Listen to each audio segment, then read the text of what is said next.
Nina, the opioid epidemic has hit Philadelphia and the region especially hard. For example, in 2017, Philadelphia had the highest rate of overdose deaths of all the big cities in the United States. And since then, city officials, public health people have tried to come up with solutions. One of the perhaps most controversial ones is a safe injection site. How would that work? So if Philadelphia sets up a supervised injection site, it'll be the first one in the United States. These sites exist all over Canada and Europe, and they've been shown to be pretty effective at reducing opioid overdose deaths. The way it would work is someone would come to the site and bring their own drugs to inject and do so under the supervision of medical professionals who would be standing by at the ready with naloxone, the opioid overdose reversal drug, so that if somebody were to overdose, somebody would be right there to help revive them.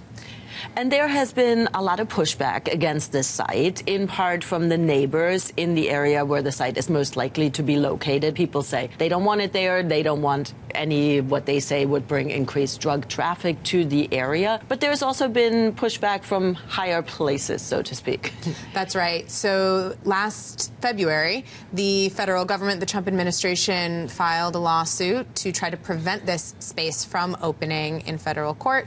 It's still moving its way through the courts, so we'll see. The city of Philadelphia has come out in support of a site, but they're not paying for it. They're not operating it. And they say they will support the operators if this goes through, but that remains to be seen. What are some other options for people who, let's say, want to get into treatment, want to stop using drugs and want to start a new chapter?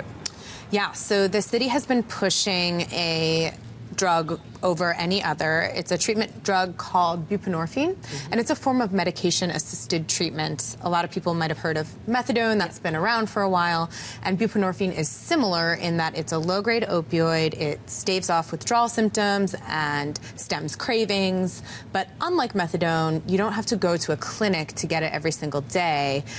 You can take a few doses home with you, so that just makes it a lot more convenient to incorporate into everyday people's lives. So the city is really pushing that over any other option. And are there treatment spaces available? So if somebody is ready to start? Yeah, there actually are spaces available. So the city has about 12,000 slots for medication-assisted treatment, and there are about a quarter of them open. So for those who can access treatment and are ready, the space is there. And what's the sense, has any of this had an impact in a positive way?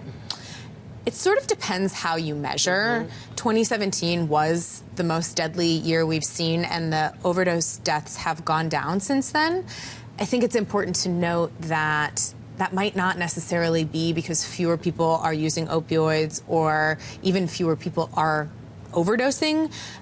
What we might just be seeing is that the proliferation of naloxone, that opioid overdose reversal drug, has really increased in communities. And a lot of people are more comfortable using the drug, have access to the drug, so that if somebody does overdose nearby, people are there ready to reverse that overdose, in a way that they might not used to be. So in one sense, yes, it's working. Fewer people are dying. You can't argue with that. On the other hand, I think in a broader sense, stemming the crisis and how well the policies we've been working on have had an impact on that sort of remains to be seen. Thank you, Nina. Yeah, thank you. Recovery starts with a call. Call 1-800-662-HELP or visit battlingopioids.org.